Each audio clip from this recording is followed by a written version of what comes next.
Na ikiwa tunataka tuanze kuangalia yale Mheshimiwa Mashetani amezungumza kuhusu kurudisha bei ya stima chini na kadhalika, ni lazima tuhakikishe tunapata dollars nyingi katika taifa letu, ndio tuwe na nguvu ya kununua mafuta na kuleta mambo mengine hapa kwa bei nafuu, kama ni fertilizer, kama ni chakula. Na tusipokuwa na dollars tutaumia.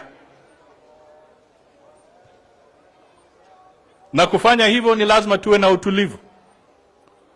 Lazima tufufue uchumi. Na hatuwezi kufufua uchumi na vurugu na maandamano. Wale ambao wanasema wanataka tuharakishe mambo, na ni kweli tunataka tushushe bei ya chakula, tushushe bei ya petroli, tushushe maisha ya gharama ya maisha katika taifa letu. We want to do that. Lakini hawa jamaa ambao wanaandamana ndio wametuweka kwa hiyo shimo. Kwa sababu haiwezekani, kwa mfano, kwamba haya madeni yote ambayo tunapigana nayo yote yameingia kutoka uchaguzi uliopita. Na juzi nimetoa mfano mmoja tu. Nimesema kwa project moja, kila Januari lazima serikali ya Kenya itafute bilioni 40 kulipa deni. Ikifika Julai itafute 40 bilioni tena. Na hiyo ni program ile ya SGR. Kwa hivyo kwa mwaka mzima tunatafuta almost 100 billion to service the commitments that we entered into.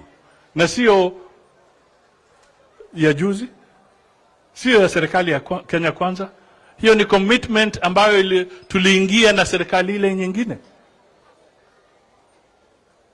Na mimi nimekuwa nikihimiza kwamba kulipa madeni, serikali haina pesa zake za kibinafsi. Serikali hupata pesa kwa kutoza ushuru. Sasa tukiwa na mzigo huu, hawa ndugu zetu na dada zetu ambao wanaandamana wanataka tutoze ushuru mpaka wakati gani ama kiasi gani? You cannot overtax the citizens of this country. They also need to breathe. Lazima wapate nafasi ya biashara zao na kutumia pesa kufanya mambo mengine. Kwa hivyo sisi tukisema tuna sera zetu, tunataka tupambane na haya madeni, hawa jamaa wanataka tutoe macho yetu kwa ule mpira. Their strategy is to distract us so that we remove our eyes from the ball. Kwa hivyo mimi nataka tuniwahimize. Let us be clear. Let us not remove our eyes on the ball.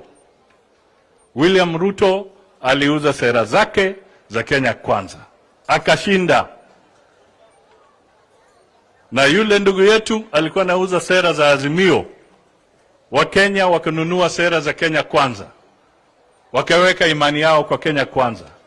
Sasa hawa jamaa wapumue, wangoje, kwa sababu haiwezekani kwamba Ruto atashinda na sera zake za Kenya Kwanza, lakini aanze kutekeleza sera za Azimio ambazo zimetuweka kwa madeni.